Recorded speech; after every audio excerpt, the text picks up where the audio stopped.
Hello everyone, Terrible Dactyl here, and today we have a very special edition of Jurassic Plastic Retrospectives for you. I've been saving this one up for a special occasion, and this video marks two special occasions. Number one, this is the 1-year anniversary of Jurassic Plastic. Yes, that's right. I started this channel in July 2019. Seems like a while ago. It is now the beginning of August in 2020, so hey, happy 1 year. Thanks for sticking with us this long, everybody. And speaking of which, this also is a little celebration of reaching 200 subscribers. So I want to just dedicate this video to all of you subscribers. Thank you very much for watching, for commenting, for liking, for enjoying these videos, and for sticking with us, those of you who have been with us from the beginning. And I hope to bring you many, many more videos like this in the future. Today, to celebrate our 1-year anniversary / 200 subscribers, we are going to do a retrospective on, let's face it, the best dinosaur, everyone's favorite, Tyrannosaurus Rex. We're going to be looking at all the different T-Rex models that Safari has brought out since they started making models. We're going to go all the way from the 80s to the most recent Safaris.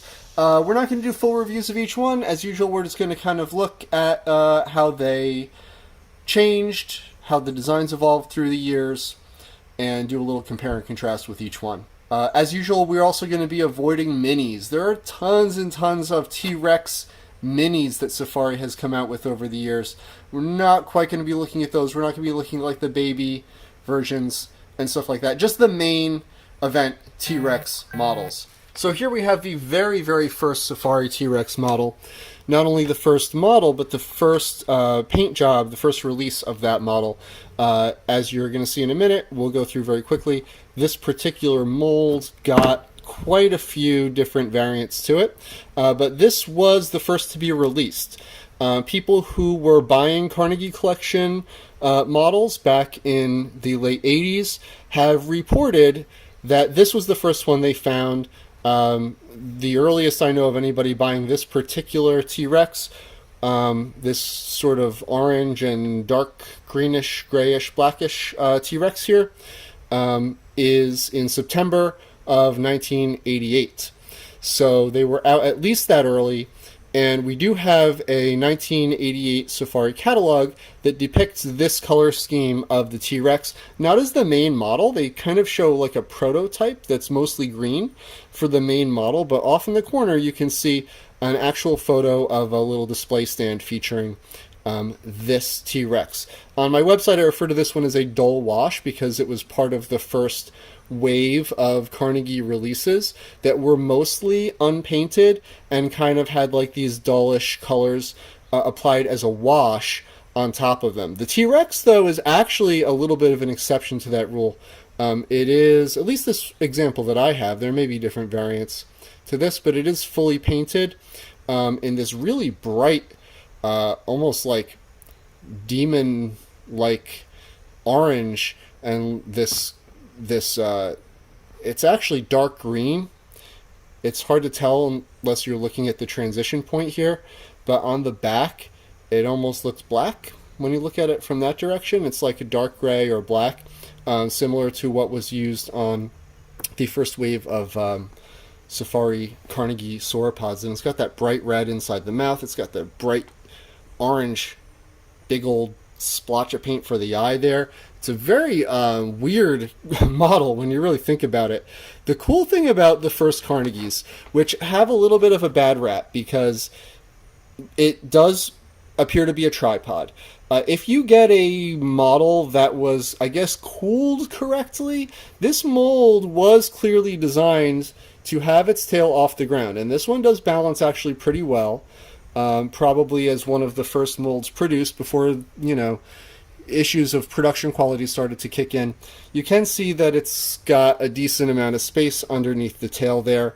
It's in a relatively horizontal position. It is angled up a little bit, similar to how some of the first mounted T-Rex skeletons that were not tail draggers were portrayed. They were portrayed in a little bit more of a diagonal position, which I don't think is too off the mark, especially if it's just kind of rearing up to roar or intimidate a rival, or whatever kind of behavior you might want to think of.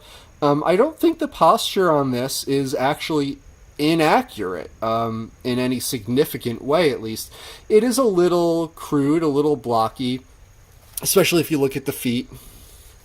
Let's see if I can focus on that. Yeah. First of all, there's some flashing. Look at the flashing on that toe. The early Carnegie models were made of this extremely rubbery material.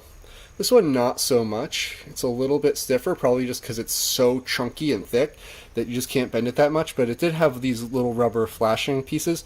I don't want to remove them because I think it's kind of a cool artifact of the production process. The head, obviously, the head sculpt is an issue on these old T-Rexes.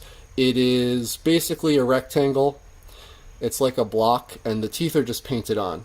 You can see that the teeth are sculpted just in little striations here on the jaw, and then painted, and it does not have that classic T-shaped head that a T-Rex should have. The back of the head with the eyes should be much wider, and tilting the eyes forward to give it binocular vision. So other than the head and a little bit of crudeness in the sculpting on the toes and the fingers on this, it actually holds up for a 1988 figure. It's not too bad. I would argue that some of the later Safari T-Rexes are way worse than this one, but we'll take a look at those in a minute. Before we do, I would just like to introduce a few of the variants, the paint variants that you can find with this particular sculpt. So we have the 1989 version, which does have a little bit of an issue standing without using its tail. That is the 1989 version right there that you can see in early catalogs and collector's guides. And after that, that same sculpt was used to produce this one, which is actually a new mold. You can clearly see, just looking at these in comparison right now, that the detail, especially around the legs, it's got these like striations on the legs, like little rings. I like to, for some reason, this one reminds me a little bit of the Michelin Man, with the just really crude, much deeper detailing on the skin. It does have a different paint application. It's more of a flat olive green with just some basic stripes on it. This is almost what you might call an official bootleg.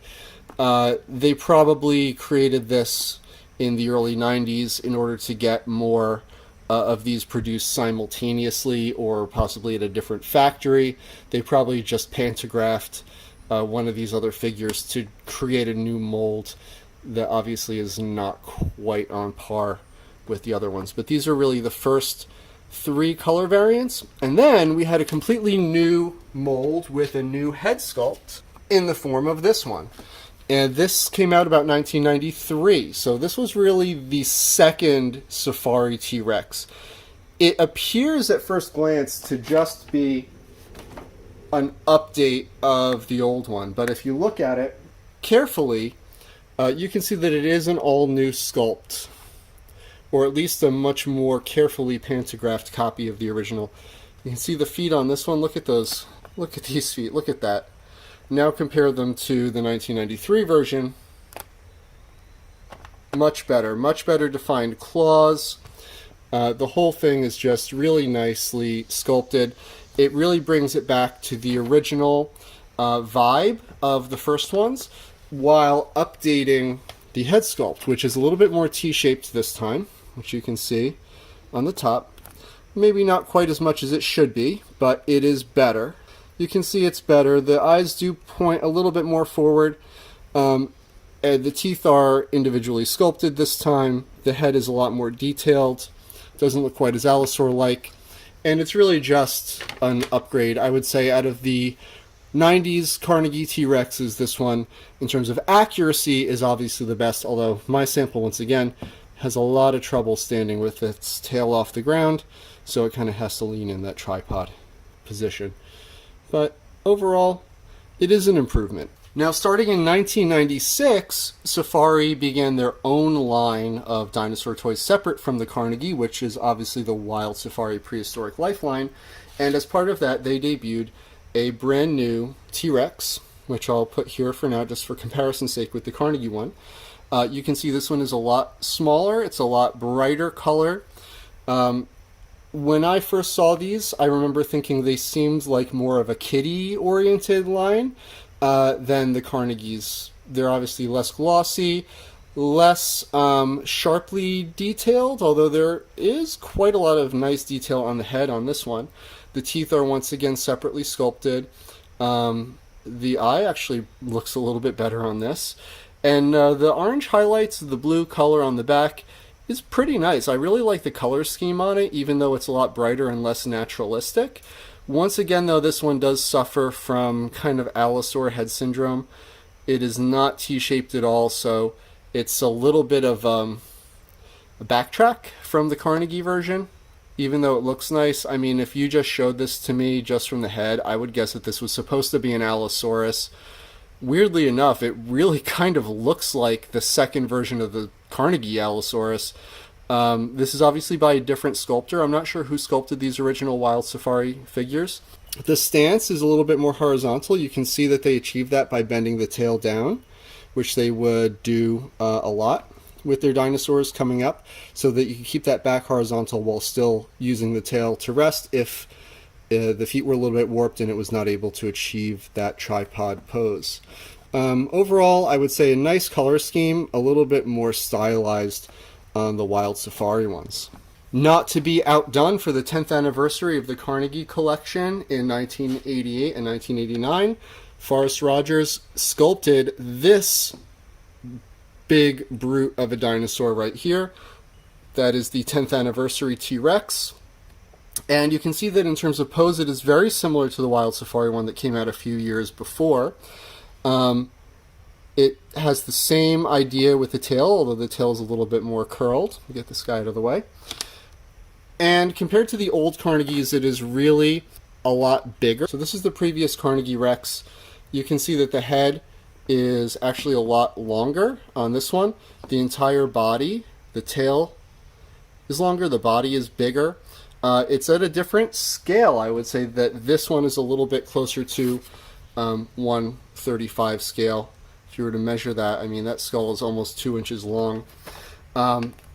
The paint scheme is the first time Safari has made a non-green T-Rex since the original dull wash version, which was only produced for like a year. So they're kind of going back to that counter-shaded dark back with sort of an orangey bottom, which is a really cool effect. And this one, I think, is the first time they really nailed the head sculpt. Let's take an up-close look at that head sculpt on the 99 T-Rex. You can see that the eyes do point forward. They're a little bit misaligned on this mold, but look at the inside of the mouth. Look how detailed it is. It's just so cool. For my money, this is the best Carnegie T-Rex. I really think it's cool, and actually some of the later versions that are a little bit more light brown color, I actually think work a little bit better. I'm not a huge fan of the red racing stripe and the little black lines on the neck and everything on this one. They do add a little bit of interest, but I kind of prefer just the brownish one, if I'm being honest with you. The feet are a little weird. They're a little spindly. Toes don't quite look thick enough. That's something that was addressed also on later versions where they remolded this a little bit. They fixed up those feet. It stands a little bit better on its 2 feet instead of having to rely on the tail. The head mold is fixed a little bit. So one of these days I have to try and get one of the later, like 2010 era copies of this 10th anniversary T-Rex, because I think they came out a little bit better. The tail is a little thin, which is an issue with most Carnegie theropods. Of course, we didn't have, all the publicity and papers about how thick the tail should be back then, but, I don't know, I guess that's part of Forrest Rogers' sculpting style or whatever. But overall, this is the most accurate T-Rex that Safari had done up to that point. So how could they top this? Well, it should be noted that they didn't even really try to top this for another 6 or 7 years, because the next T-Rex that Safari actually put out was the 2006 version for their Wild Safari line. And, well, they didn't really try to top this one because they made this little guy. This is the 2006 Wild Safari T-Rex. And as you can see, it's really, really janky. Once again, we have like basically an Allosaurus style head, although it is a little wider, a little bit more T-shaped. But look at those crests. It's really got like a Jurassic Park kind of thing going on. I guess they were going for that whole look. You know, it's around the same time they were coming out with Jurassic Park inspired raptors and stuff. I don't know if they were trying to compete with Schleich and Papo by this time, but this one is rough. This is probably just the worst T-Rex Safari has done. It is pretty much the same colors as the old Wild Safari T-Rex from 1996, which was 10 years before. You can see that the coloration is really a takeoff on the original Wild Safari. Now this one did get repainted a bunch of times too. I'm not including those in this because they're the same mold. And they also used this mold and they pantographed it up to generate the Great Dinos T-Rex, which is really just a copy of this mold made larger by the pantograph process. But you can see, even though this is a brand new mold, they're using those little orange dots, just like we have on here. It's dark green on light green on beige-ish kind of color, similar to what we have here. And it is more detailed, I guess. It's got sort of like little scales sculpted here and there. They're actually quite large scales, way larger than should be on a T-Rex. It's in like a kind of a weird crouching position. It's got pronated hands. Ironically, I think this is the first Safari T-Rex to have pronated hands. All of the T-Rex models that came out before 2006 had non-pronated correct hands, and then in 2006 we get this, which is just trying to capitalize on like monster toys like Papo and stuff. Not really Safari's best effort, I have to say. Just look at those teeth. They are separately sculpted, but look at them. They look like little fangs. I mean, the old 1993 Carnegie T-Rex is way better than this. It's got this weird like pose, like it's swishing its tail around like the T-Rex in King Kong. I mean, come on, Safari. You can do better. And you know what? Pretty soon after they came out with this one, to their credit, they did do better. Because in 2010, just 4 years after this green monstrosity came out, we got this very, very nice brownish T-Rex in the Wild Safari line. Now, all these Wild Safari ones seem to be in the same scale. They're all closer to 140 than the big Carnegie one, the 10th Anniversary Carnegie one. So these are a little bit more in scale with most of the old Carnegie line, ironically enough. Maybe a little smaller, maybe a little like 145 if it's supposed to be a huge individual like Scotty or Sue. But as you can see, this is a really, really big improvement on the old janky green thing. It stands very, very nicely in a horizontal position, although it does have a little bit oversized feet to achieve that. I think that's forgivable. This one does have appropriately sized scales. It's covered in these teeny, teeny, tiny scales over the whole body, not just little patches here and there. It's a little skinny, like the Carnegie one, although I think the transition from the hips to the tail is a little bit better here. The base of the tail is a little wider. The skull is pretty good when you look at it right from the front. It does have those little Jurassic Park style eye crests a little bit, but if you look closely, you can see that they're separate little bumps, just like a real T-Rex skull should have. The eyes basically point forward. The skull is pretty T-shaped. It's got that rounded snout, just like it should. And this is probably the best T-Rex that Safari made since 1999. They really probably would have stuck with this one for a while, and I believe that this one is still being made right now. I don't think they've even retired this figure. Now, correct me in the comments if I'm wrong about that. I'll have to double check. But what they obviously did do is start producing a feathered T-Rex. But before we get to that one, we have to look at one more Carnegie. Right before the line was canceled, we got this Carnegie Collection fully resculpted T-Rex, which you can see they put a lot of effort in, especially into the sculpt. I don't know if this was because it was the end of the Carnegie line. This was made in 2014, that was right. You know, they probably knew the writing was on the wall that they were not going to renew the license with the Carnegie and Safari at that time. The paint application here, unfortunately, I have to say, for me, really kills this model. The face, the idea is good, and if you look at the prototypes, they look great, but it just looks like it's wearing clown makeup, to be perfectly honest. It's got these, just like a grid of lines hastily airbrushed across its back. I feel like if it didn't have that, it would just instantly be better. The legs are super duper skinny, which doesn't really make sense on a what's supposed to be a massive theropod, and the tail just is a little bit too small, a little too short, not that much, but just look how skinny it is coming out of those hips. The base of the tail, especially for a 2014 model, should be just as wide as those hips are. And even if you compare this to the older 1999 Carnegie, I still think that this one wins. It's got more appropriately beefy legs. They look powerful. They look like sturdy enough to hold up a massive animal. The chest is a little bit deeper. Not quite as round, but I feel like that's forgivable. This one has a really round barrel chest when you look at it from the top. But the fact that the hips and tail are so under muscle just makes it look weird. It's segmented almost like an insect. And this one, the hips and the tail are a little too narrow, but at least they're proportionate to each other.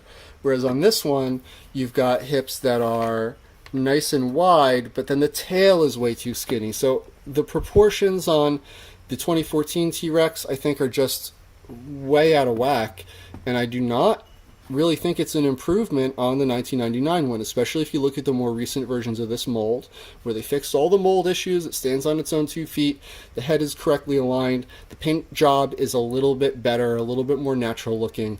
I still think that Carnegie T-Rex, for an unfeathered Safari T-Rex, is right now going to be the winner. So obviously when I talk about an unfeathered Safari T-Rex, we have to talk about the chungus in the room. This guy. The 2017 feathered Tyrannosaurus Rex from Safari. It is gorgeous. It is enormous. Way bigger than the old Carnegie one. Speaking of scale, just for comparison's sake, here we have another about 2-inch head, which puts this at about 135 or 130 scale, depending on what size of a specimen you're talking about. We talked about appropriately beefy. Look at the Carnegie one, and now look at this thing. Look at those legs. Look how massive they are. Look at the huge folds of muscle and skin and tendons on the feet. Look how deep the chest is. And it doesn't even connect all the way to the bottom of the pubic boot like in modern reconstructions of Sue. Look how thick the tail is coming out of the hips. It just forms that nice triangle. That's the way it should be. Maybe even that thickness continuing a little further down the length of the tail. But this thing is massive. It's heavy. It's a solid piece of plastic, and the detail is out of control. I want to just zoom in on the feathers on this head, which, kind of a weird choice. They are panaceous feathers on the head. I'm not quite sure why Doug Watson chose to go with that. It's a little bit unlikely for a basal coelurosaur like T-Rex. The rest of the feathers are very shaggy. It kind of reminds me of some of the safari mammals, like the woolly mammoth and stuff. The color on them is incredible. It's got this gorgeous like sunset red and orange. The scales and the detail and little scratches and stuff on the head are so cool. And just in case you wanted to double check if it's got that nice correct T-shaped head, they've outlined it with some little red dots this time, not orange dots. They match the sunset color a little bit better. But that is a T-Rex head right there. It's got the very small hornlets above and behind the eye, like a T-Rex should. It is not Jurassic Parkified. The mouth is pretty good. I actually don't know if it's quite as good as the 1999 Carnegie one. It still has that little bit of a Greg Paul style fold inside, which may or may not be correct. I just kind of prefer the bird-like or condor-like one of the Forrest Rogers 1999 version. But overall, for quality, heft and detail, Safari really nailed it with this T-Rex. So don't let it be said that Safari has not improved their T-Rexes as they went from 1988 until today. With a few stumbles here and there, it has been a progression of higher and higher quality, higher and higher accuracy, and I'm really excited to see what they do next. Obviously, while this is the most recent Safari T-Rex, I don't think right now most people would consider it to be a definitive Safari T-Rex, if only for the fact that based on more recent studies, it may be over-feathered. I would really be curious to see what Safari does next with T-Rex. If we get a version similar to this that has fewer feathers or no feathers, or has skin texture a little bit closer to the Tyrannosaurus that came out in 2020, which I think is beautiful, maybe even give it some of those lips like that one has, I think it would be a really cool alternative to some of the Safari T-Rexes that we've gotten before in Wild Safari and also in Carnegie. And it's not a bad thing to have a bunch of different T-Rexes that are different sizes, that arguably are equivalent or nearly equivalent in terms of accuracy. It kind of gives people the choice to pick and choose, which I think is why Safari tends to keep older models like this on the market when we have newer models like this, which have already been released and quote-unquote superseded the old one. It just gives people a variety. It gives people choices, different sizes, different prices, different interpretations of T-Rex that they want to go with. So there you have it. From 1988 to 2018, this has been a retrospective of all the different Safari adult T-Rexes. Like I said at the beginning, obviously, we left out the minis, we left out the babies. We did leave out the juvenile feathered T-Rex, which came out way before the big adult feathered T-Rex, but it is a juvenile, and also I do not have it. So take a look online if you want to see what that thing looks like, because it kind of counts as the first Safari feathered T-Rex, but whatever. These have been all of them. So I hope you enjoyed this retrospective, and please subscribe, like my channel, and tune in again for another exciting installment next time of Jurassic Plastic. I'll see you next time.